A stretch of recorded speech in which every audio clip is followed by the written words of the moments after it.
Hey everybody, it's your girl Anahita, and I'm back for another episode of season 4 of Hitatalk. And if you paid attention to the last episode, you know that season 4 is carrying over the theme of season 3, which was Wonder Women of the Twin Cities with a twist, which is the Mom Squad. I am highlighting some badass moms of the Twin Cities who are not only mom bosses, but Wonder Women in of itself. So here with me is my fan-freaking-tastic girlfriend, Mo-neeka Jones. How are you?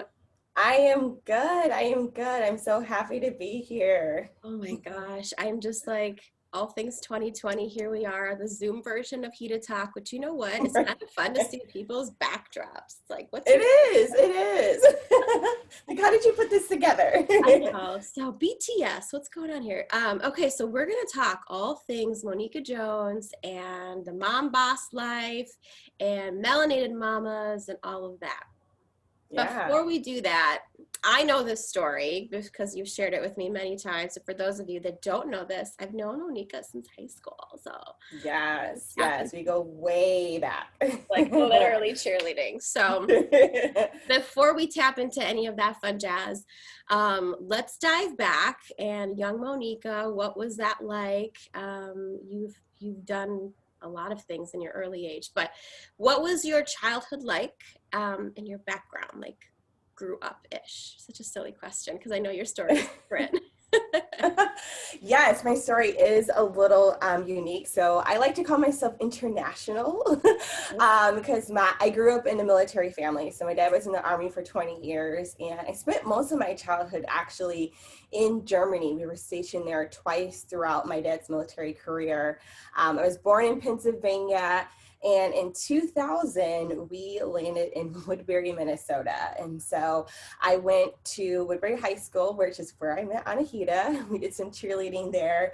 But it was a really unique experience for me to transition from kind of being all over the place throughout my childhood to being stationed in Minnesota, where I went to a pretty predominantly white high school. And so, me being a transplant in a town where pretty much everyone kind of grew up here. They went to preschool together and things like that. And so it was kind of a hard transition for me, not only as just being a teenager, but just kind of identifying myself as a Black girl in a school where there wasn't that many people that looked like me. And so, and then also like I had a dad who was in the military, so very overprotective, very strict.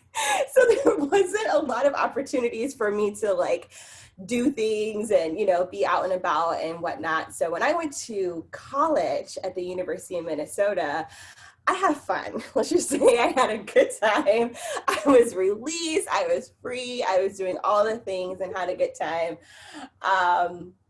I did major in business and marketing and got my first big girl job at Express, which I fell in love with fashion. I fell in love with helping people pick out really cute outfits and different things like that.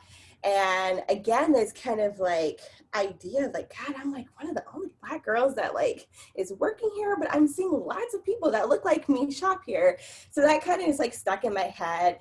And, throughout my career at Express, I really enjoyed the idea of helping people. And so that kind of stuck with me as well. Fast forward to 2010, I met my husband, Brandon Jones, and our story is kind of a fairy tale. Well, I'll tell that story another day, but we met in college, but then we didn't date, and then we met again in 2010. And so we kind of started. I know. I love telling the story, but it's such a long one, but it's really cute. And, we got engaged really quickly. We got married in 2012, and we had this idea that we wanted to start a family right away. We wanted a big family.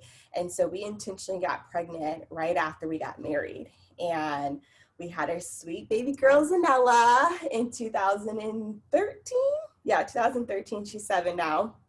And we had a beautiful experience. I had an amazing pregnancy. I had an amazing birth. We went to a birth center here in the Twin Cities, and it was a very natural, empowering experience. And it was just everything I wanted and more. And then, fast forward, life happens, and We had Audrey, who is my second child, who is now 4, almost 5 years old, which is insane.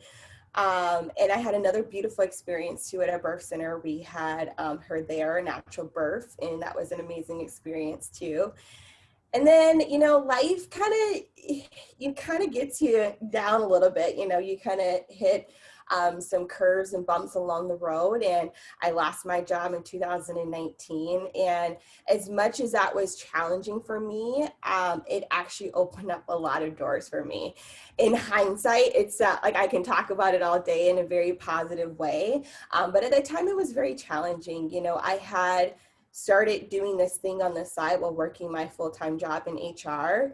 And I was blogging about motherhood. I was talking about motherhood. I was sharing my experiences, the good, the bad, the ugly, all of the in between through my blog by Mo-neeka Jones, and also through my podcast, She Is You podcast. And I was having conversations with all of these moms about their experience. And I knew that that was a direction I kind of wanted to go into, but I didn't know how to do it full time. Well, the universe sometimes tells you when it's going to happen, and it's not always going to be when you want it to happen. So it's like, okay, perfect. Well, I'm not going to have that full-time job anymore. So go. It's always like, moms are always like, if you had an hour to yourself today, what would you do? If you had a whole week to do what you wanted to do. And then sometimes when that is the situation, we just do nothing because there's a whole lot of like, you need to rest, you're overwhelmed. And then, or you invest all your time into that and like the dishes and the family fall apart. But when I actually said the same thing when I left Target many years ago, was, oh, my full-time job is in my way. Like I'm trying If I could just do this thing all the time, my life would be so much better. Oh my gosh. You get it? And it's like, I don't know what to do with that. And like I said, I struggled all of 2018 with like, now I'm given this opportunity to, do the thing that I love doing, but it didn't feel the same. And so I struggled with that really kind of for a full year. And it wasn't until this year that I started to feel like I was starting to get my groove back. I was starting to feel more confident. I was starting to find myself again. Losing a job is really hard. And it really affects your identity. I identified myself as a working mom. I identified myself as a career woman. And when that is taken away from you, you get lost in the sauce. And I became a stay-at-home mom. And what I thought being a stay-at-home mom was going to look like was completely different. I mean, me and you have had many conversations about that transition and it being incredibly challenging, incredibly hard on your family and also on you as a woman and you as a mom and trying to figure out who am I anymore, so. I have had great conversations. Even Erica, who's on the squad, the mom squad, she does a lot of like fitness and wellness stuff, but she has this thing about like not trying to get women into their pre-pregnancy body and mindset because like you will never get into that brain or body ever again. And it's kind of exactly the same way with any major transition, let alone buying a house, having children, getting married, and job changes. So when it changes, so it's like, it's not like you had 6 months of a notice. Like it was pretty quick, right? And so it's like you didn't have like all this ample time to transition yourself mentally and time and financially and schedule and kids and relationship. And then like you gotta take care of yourself. So I remember the conversation we had at Panera. Roya was with me. I think Zanella was she at school? I don't know. But I was like, okay, she's going into this new journey. I just want her tips and tricks. Like, what is she going to do that I haven't tried or I tried and it but because like, it was like a new journey for you in a sense that I have already kind of been on for 4 or 5 years. But at the same time, not everything I was doing was working. So I'm like, she's got to have some things I can take. And let me just tell you, people that are watching this, she has so much stuff. So, okay, so let me backtrack a little bit. You did some photography. We worked together like for a little bit there. You've done the blog stuff. You have your podcast, She Is You. Yes. And you have this new endeavor, Melanated Mamas, that is the freaking Yes. best thing ever. But I Ah. want to take it back several years because I can relate to this wholeheartedly. I'm not a Black woman, but I'm not a non-white. I'm a minority. And the Mhm. very story that you tell, I had the exact same feelings, which, and you're 14 years of age, you don't know how to have that conversation with a peer. As moms, you're like, bleh, word vomit. Who can relate to it? Yes. Yeah. How has your experiences in like high school, because we were in high school, like what was like 10th, Mhm. 11th grade, that's kind of when we met. Yeah. Yeah. How has what were those experiences like? What made you feel like gross or left out or just people don't get me? And what I'm trying to do is ramp it up to like what brought you to Melanated Mamas. Yeah, so, I was always a really shy kid to begin with, moving around every 3 years throughout my childhood, always maybe the new girl. And so for some people, they just kind of adapt to things really quickly and then their personality just shines because they have been doing that. But for me, it always like made me reserved and it put me in my shell.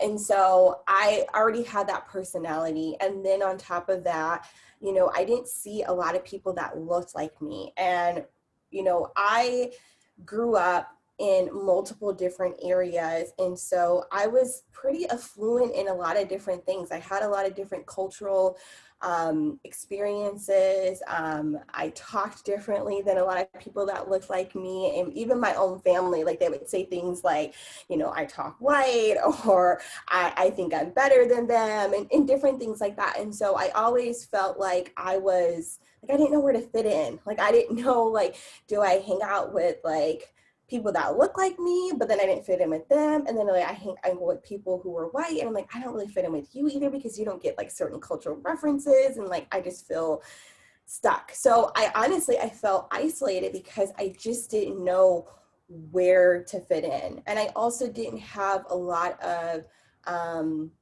adults in my life that were affirming my identity, Right. that were telling me that to be proud of who I am, to talk about my culture, to really instill that confidence in me. And so I was kind of lost in the sauce, so to speak. And so, throughout my college years, kind of seeing the same thing, throughout my careers, kind of seeing the same thing. And then when I got pregnant, I did a lot of things that a lot of first time moms do. I started reading all the blogs, reading all the books and different things like that. And I just didn't see anybody that looked like me yet again. I'm like, oh my God, like, how is this possible? Because I know there are millions and millions and millions of people that look like me, are having babies and having beautiful experiences, but I'm not hearing any of these stories. Fast forward to 2018, this idea, again, I lost my job. So I'm like, okay, I'm going full throttle on this motherhood thing.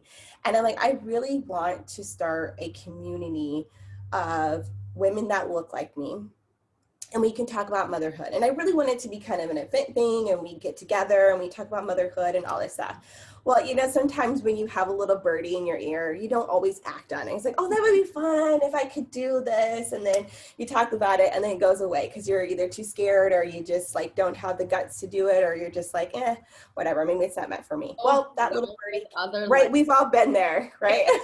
Yeah. That little birdie came around again in 2020, summer 2020. And I was like, it has to happen. Like, this little thing is not going to go away. I have to act on it. Yeah. And so that's where Melanated Mamas came from. It was a place where I felt like not only do we need to talk about motherhood from a BIPOC perspective, but we needed a space where it wasn't just about all of the issues we were facing, all of the statistics that we were facing, they're up against us.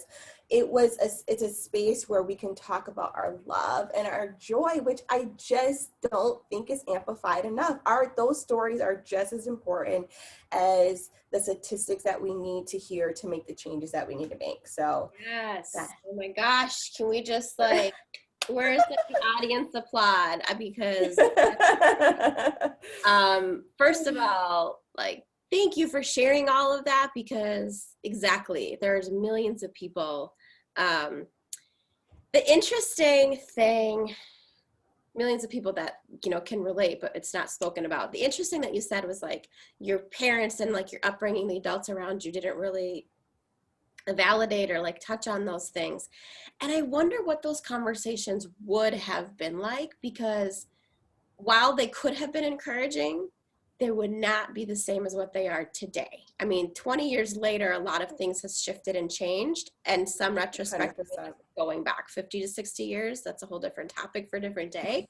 However, I think people are parenting differently now than they were like 20 years ago, because through my lens, anytime there was a minority that came into the doors of our very affluent Caucasian school, I was like, I want to stick to them, right? They could be India, they could be Latino or Mexican, they could be Black, they could be brown, they could be Asian. And I was like, oh my gosh, I know we can't like exactly relate, but like you get me a little bit. Yeah. Or like I felt more comfortable talking about the Persian New Year. There was one particular story in high school that it just made me so sad. Maybe it was middle school, but it was like we were coloring eggs in March because the Persian New Year is the first day of spring. Oh yeah. And then the next day or Monday or something turns around and people are like, how was your weekend? What'd you do? And I'm like, oh, we colored eggs. And I was like a little apprehensive to tell that story, but at the same token, it's cool, right? And then I thought they would maybe ask some more welcoming questions, and they said, well, Easter is not for like another 4 weeks. And I felt so depleted and sad. And it was one of those moments, like those nuances of dialect that you just can't relate to. So like it made me retract. So when you said like the way that you speak, the way that you talk, and just like telling stories just culturally, like people just don't really get some of that stuff. Yeah, absolutely. Can be a little traumatizing. So exactly, the patterns you said, I felt the same way, but those patterns repeated in college and in the workforce. And then for, the corporate world and just like the 9-to-5 world, colleagues, and even what we see in marketing, I've heard you kind of say this here and there, plus we've chatted about this, like there's just, the representation was just zero, almost like nothing. Yeah, absolutely. And like the fashion world, like I would be working, with PR and fashion and movie and clients like in those industries. Anahita's going to come in, and maybe like my biracial friend are going to come in and do these modeling projects. Well, those are far. So when you started Melanated Mamas, I'm like, everybody, I want to be like back up, but then I'm like, no, everyone come together. And like listen. So all these stories that you shared add up. That little birdie was basically saying, Mo-neeka, something's going to come out of this. And then in 2020, Melanated Mamas came about. So which was a big thing that came out of your motherhood journey and the representation that lacked there. But talk about what is Melanated Mamas, and what is what is your vision with it? Yeah, so, Melanated Mamas is a space that amplifies the joy in Black and brown mothers. And it's really about championing BIPOC moms to be seen, heard, and empowered. And, we do that right now on our platform on Instagram and social media to tell stories through images, and really through the community that we're starting over there. My vision for what I want Melanated Mamas to be is really a space and a resource for moms and moms-to-be, for new mamas, to have a space where they can see beautiful and amazing stories about motherhood. They can get different resources and not feel like there's only one path to motherhood. And they can see people that look like them telling these stories. And we can really talk about our cultural differences and really highlight those, because I think that those are incredibly important too. Going back to my own childhood and not feeling affirmed in my own culture or feeling confident in my own identity, I want this generation of moms to feel confident and comfortable and excited and joyful to have those conversations with their own children, so that we can raise a generation that is confident and strong and empowered and feels like I am that girl or that boy or that whoever in this world, and is strong in that identity. And I think that is so important, and we need more people like that in this world. And so, my long-term vision is I was just thinking about this the other day of like, what do I actually want to see happen in the future as a dream? And I was thinking back to when I became pregnant with Zanella, and I got the book, What to Expect When Expecting, right? I'm pretty sure every single mom has gotten that book or seen it or read it or whatever. I'm like, I want to create the modern day Melanated Mamas What to Expect When Expecting book or resource guide or something like that. So I'm putting that out in the universe today.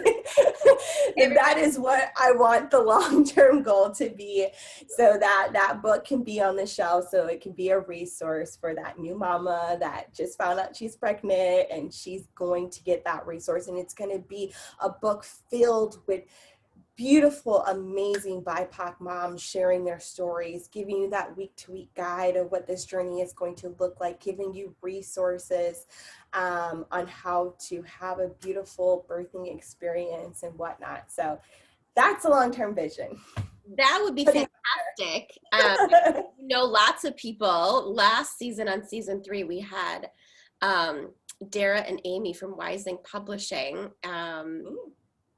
Dara, and so Wising Publishing, women owned, but they work with women on self-publishing, whether you have a little birdie in your ear or if you're like, I literally have the manuscript ready to be published. Love it. I feel like a connection should just be had. Our friend Chris worked with her too. So world, universe, gonna come. I could see something like that. Like also sharing knowledge on just how Black and brown bodies are like, have different things to be concerned about, right? So absolutely. We'll wait till that book. Yes, it's happening. Okay, so you just had a very successful crowdfunding campaign, and for those that will see this, I'm sure some time will have passed, and you have further developed your platform. But what are some things that you're working on right now post crowdfunding campaign? Like, what's next? Yeah, so what's next is building that website. So getting a space outside of social media, because we know we don't own that space. And I wanted to have a space where Melanated Mamas was owned, and we have a space where you can get resources. I really want to start our blog space where we can start telling stories, because I think that's incredibly important to hear other stories from moms. It's one of the pieces that I am very passionate about, because this is how I all started, just telling my own story, because I feel like that connection is so necessary, so that we all just feel less alone in this motherhood journey. And so creating the blog, creating the website is the next step. And then 2021 is really about creating events. I did a couple events already this year that have been amazing, but I really want to take it to the next level. Community is very important for Melanated Mamas, and so I want to create certain events where we can get tons of resources and we can have that connection, whether it's via Zoom or hopefully when all of this Corona business dies down, we can have, some in-person events as well. So that's what's next for. You've done some really great events. The virtual summit was fantastic. You've had some really great speakers come in and share their knowledge and some mindful and self-care business, which is my next question. Is you are such an advocate. You are probably the biggest cheerleader for moms and self-care. Let's talk about what that word even means to you, that phrase and like how you break it down. Yes. Yeah, so self-care to me is the things that you do to bring you back to you. So it can be complicated or it can be incredibly simple. And I like to keep it super simple. So anything that you do that makes you feel like you again, whether it's I'm going to take a bath, I'm going to read, I'm going to ask for help because I'm struggling in this season in my life and I really need some time to do X, Y, and Z. I'm going to say no to something because my plate is way too full. It can be dancing. It could be watching your Netflix shows and binge watching those. You know what I mean? Like, it's anything that you do that can bring you back to you. And I'm such a huge advocate for it because I feel like in order for us to show up as our best selves as moms, we have to pour into ourselves. We can't forget about the woman inside of the mom. And I think when you become a mom, your identity is so rooted in mom. It's the only time in our lives when we have an identity that is put upon us. Yeah. Like, I mean, there's times where you're like, okay, I am a, you know, wherever you work, like I'm an accountant, I'm a lawyer, I'm an HR representative or whatever. You have those career identities. Yeah. But I really think motherhood is the one that's like, okay, now you're a mom. And then you just, for some weird reason, your brain is like, forget everything else and like just solely focus on being a mom. And we read all of the books and we soak up all of the knowledge because now we're fully responsible for this new human and we want to do it the right way. Yeah. And we get lost in the sauce and we forget about you, the woman inside. And so I just truly, truly believe that it is incredibly important to pour into yourself so that you can show up for the ones that you love. I love it. You have to have your own battery charged before you can get up and make a phone call. Because if that phone is dead, the phone call isn't going to work. Yes. 2020 thing I could share. People, I think, have a perception of self-care when it's like, well, I don't have time to like go to the spa, or how a luxury to go get my nails done. And I thought that too for a while, like a few years ago when our financial situation was like very scarce. It was a really tough time for us, but walking around the block or sitting in the bathroom, whether you take the bath or you wash your face or just stand in there. I mean, you make these seem so easy and so practical. I have something on my desk. So I have this success jar. Everybody knows. Oh, I love it. Yes. My list. This is kind of like how I've done self-care for like 4 or 5 years. I write slips of things that I really feel proud and accomplished. As simple as drink my coffee warm. My bed. There was a time where I would not make my bed for a very long time, years, which doesn't mean you have to. But for me, I think I was craving to do something orderly. So I put a little thing in here. But I looked over the other day and I was like, oh my gosh, look at this thing I still have. We had a summer camp where you were hoping to have 5 or so people, and I think you had a substantial amount of people sign up. Yes. But it was a summer camp. Basically, she had a landing page that she took you to, and it had these self-care ideas and fun little recipes and cocktails. I mean, you've really broken down how fun and simple it is. Fancy Fridays. You guys do Fancy Fridays. What is that? We do, yeah. So Fancy Fridays is something that we created during quarantine, during the heat of the pandemic. We needed something to break up the everyday looking the same during quarantine. It was getting boring and like we couldn't go anywhere, couldn't do anything. And I'm like, you know what? Like, let's make Fridays fancy. Like, let's either get dressed up in our fanciest clothes. We're going nowhere because we can't. But let's get dressed up. Let's have a fancy dinner. Let's whip out the tablecloths. Let's make a fancy meal. Or maybe let's make some ice cream sundaes. Or let's have a movie night. Let's do something together as a family.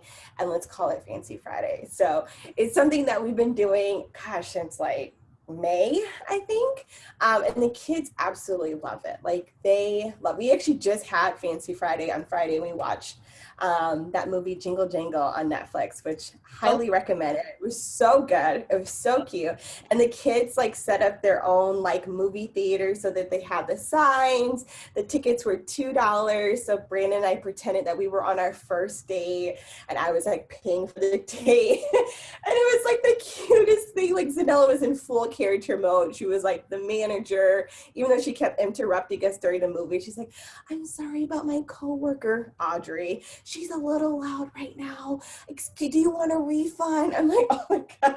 Oh, that's so cute. It's so fun to just burst out of like mundane blah, blah, blah, and just be fun Yes. for a minute. Yes. Yes. So we love Fancy Fridays. We have adopted Fancy Fridays, and love it. Friday we did, well, so we're recording this the weekend after Thanksgiving, and Thursday leftovers or Friday leftovers. I'm done with leftovers by noon the next. We're done.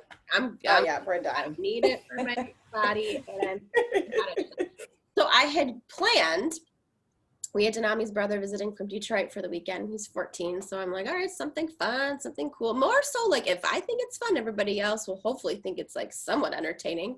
Right. So I had planned like the most epic charcuterie board you could ever fathom. And I know you've done some really fun ones, like your Fancy Fridays with like your fancy popcorn. We've done that many times. Yes. Charcuterie boards. You did, was it like a holiday or Halloween? Yep. Halloween. Yep. We've done pancake boards.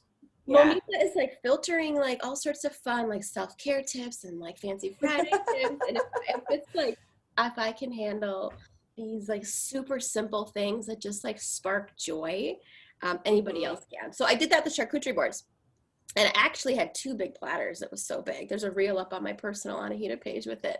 But again, it was something that like you had done, and it was like in my brain. I'm like, what can I do on Fancy Friday? I know. Yeah. Totally combining Mo-neeka 2-in-1. So I love it. All your fun tips. I may have a 4-year-old bombard me here in a second, so we'll see. But you know what? This is Mom Squad. This is how we do things. It is what it is. I want to tap. Okay, so Melanated Mamas, you're on a digital space. Hopefully, one day soon we'll be together in an event format. Yes. I'm going to try to do guest bloggers, website. How can people? Okay, actually, before I ask that question, there's a lot of conversations that need to be had. There's a lot of conversations that are being had, and there's a lot of conversations that are being had but not being heard. So like if somebody is spectating and they're just watching you and they're hesitant to approach it, whether they want their voice amplified or they want to ask a question to support you. Yeah. Like I get a lot of like white friends that are so nervous and apprehensive to ask questions with, you know, melanated mamas, so to speak. Or BIPOC people, but then you have your BIPOC people that are over here like, do your research. And it's like, but I honestly, thing.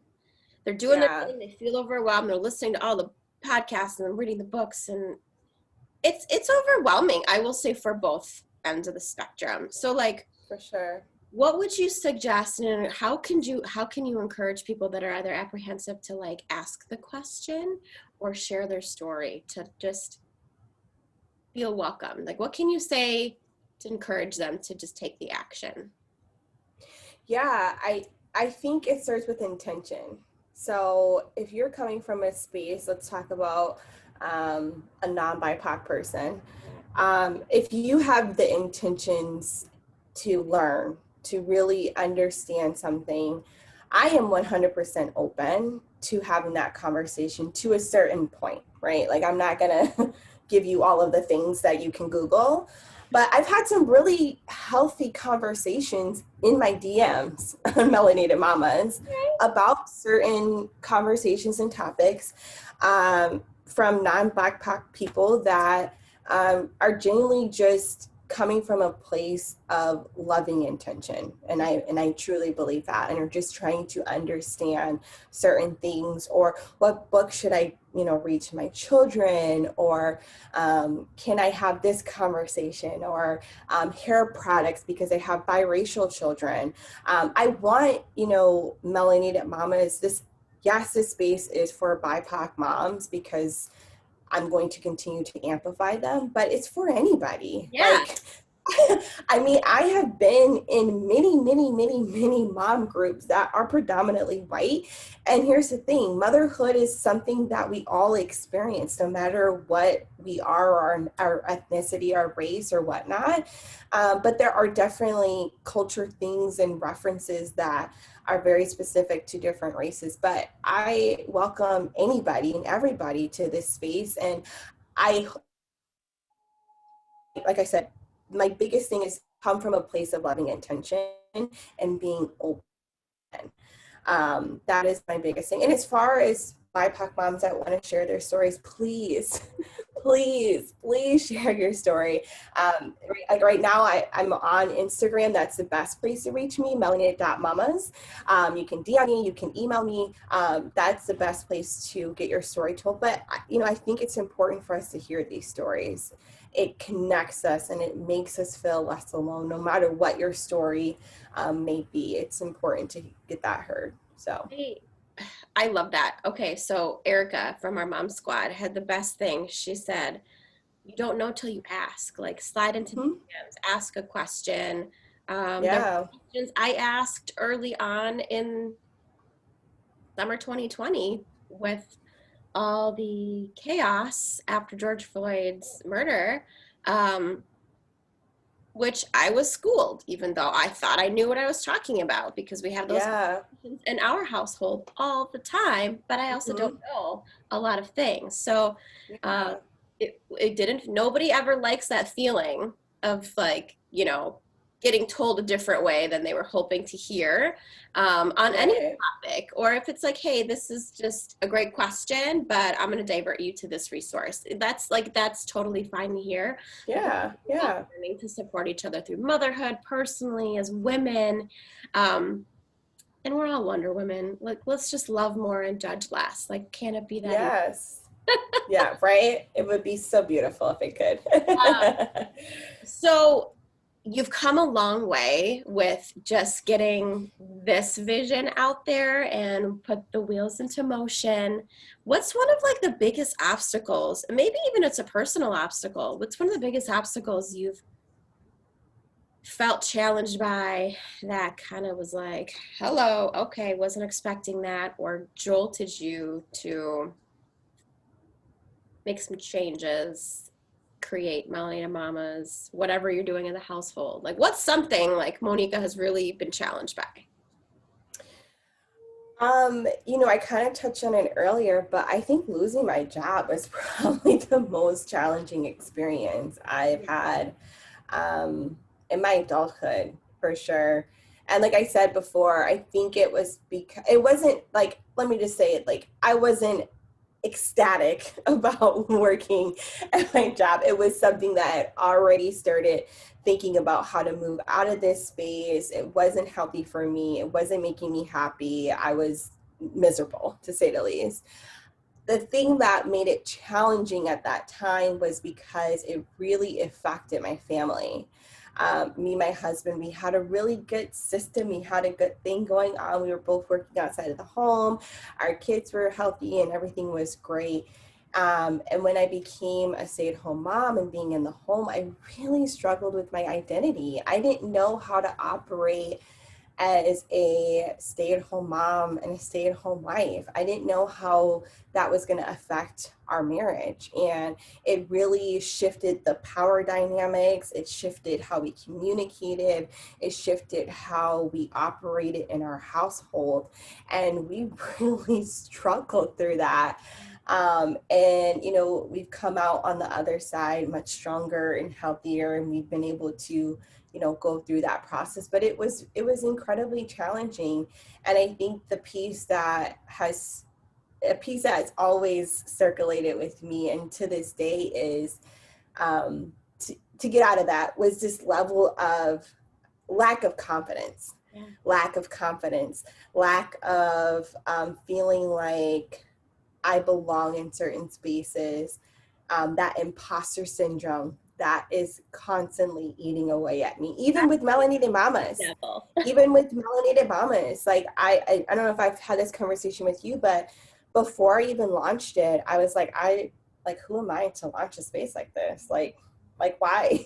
Why me? Like, who am I? Like, I'm just little Mo-neeka. Like, how do I have the audacity to do such a thing? Yeah. And so that has always been that underlining thing that keeps creeping back up at me from time to time again when I'm feeling like, I don't know what I'm doing. And then that starts to creep up. But it's something that I've been working on a lot to push down, to continue to just go for things and stop waiting for things to be perfect, and Yeah.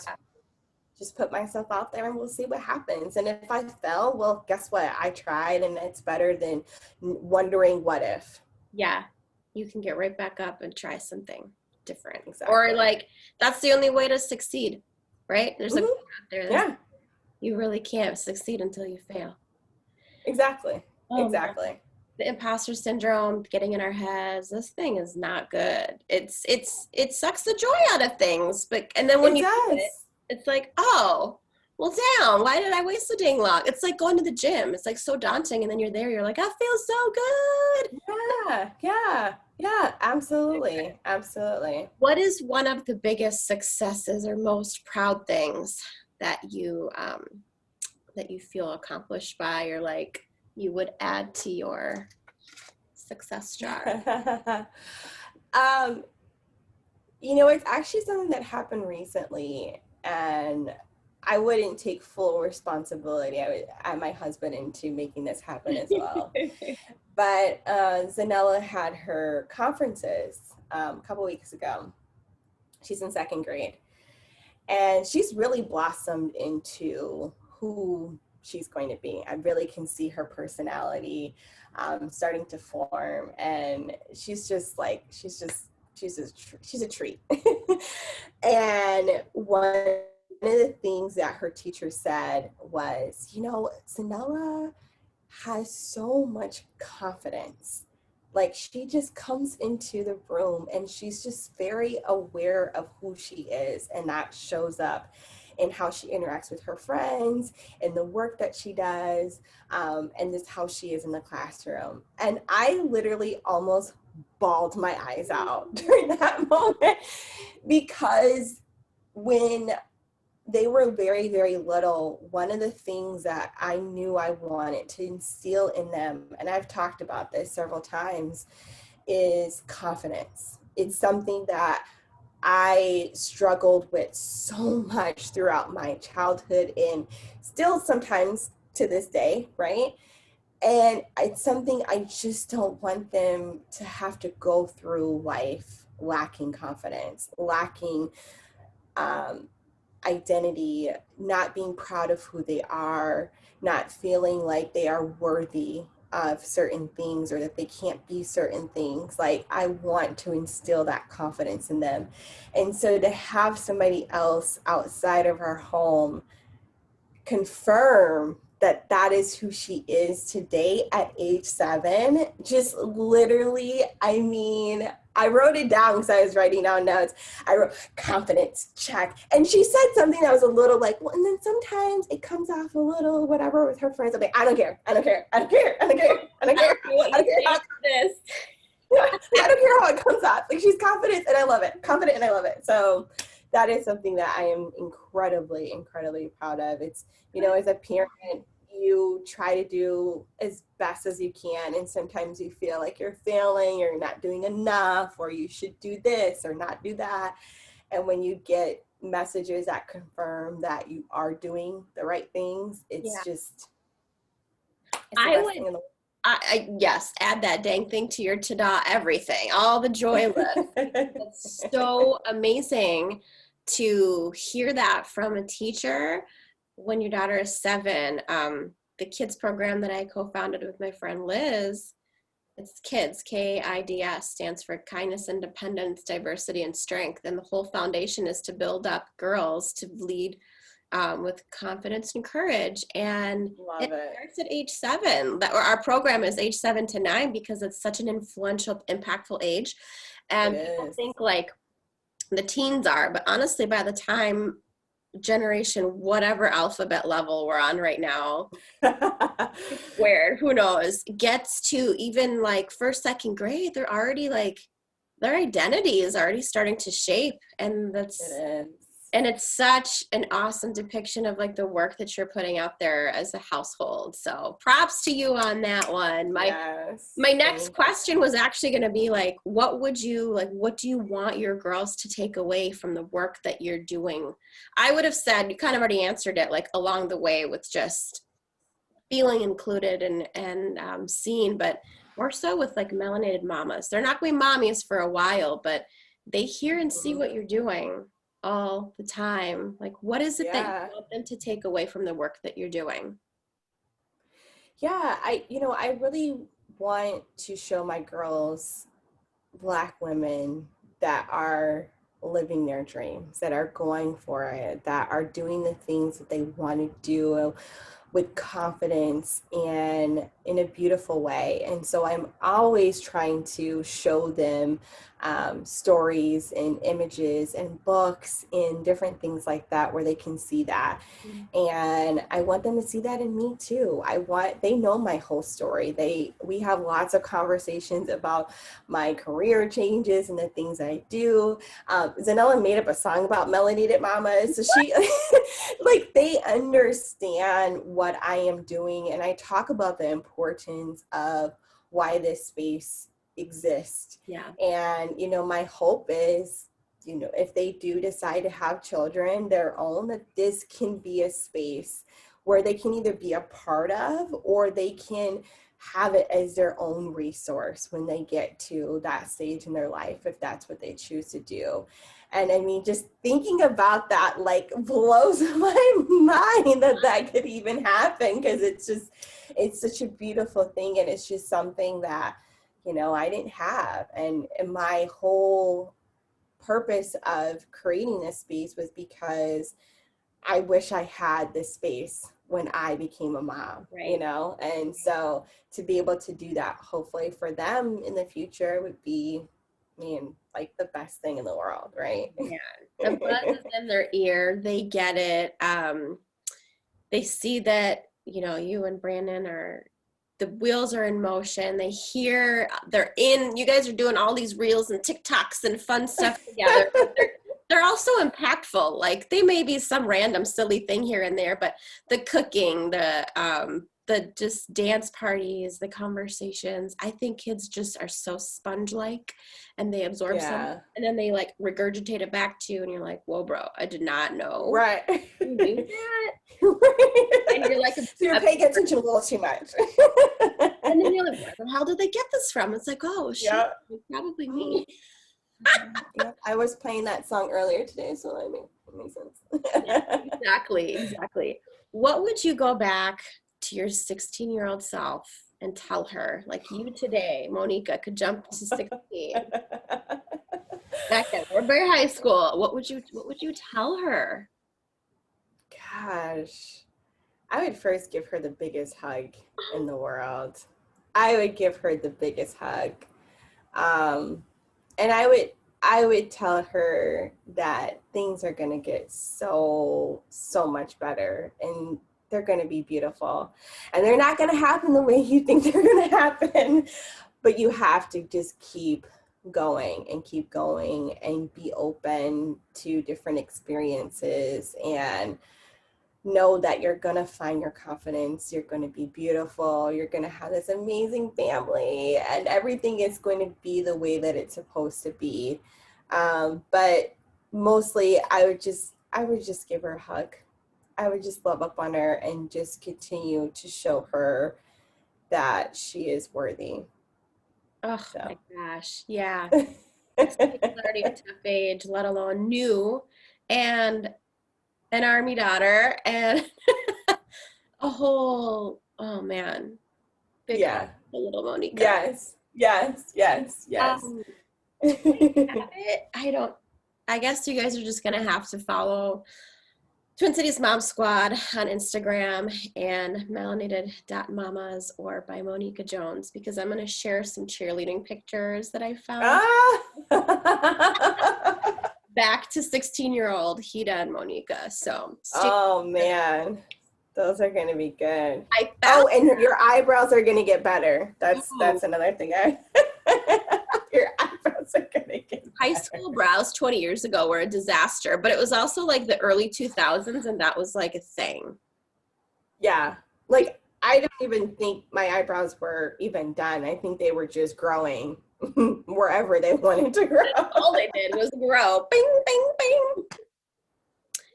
So yes, a big hug and your brow game will be just fine. So we could talk all day, but for those that are tuning in for the first time or that will watch this and then share it, where can they connect with Melanated Mamas? What does that look like?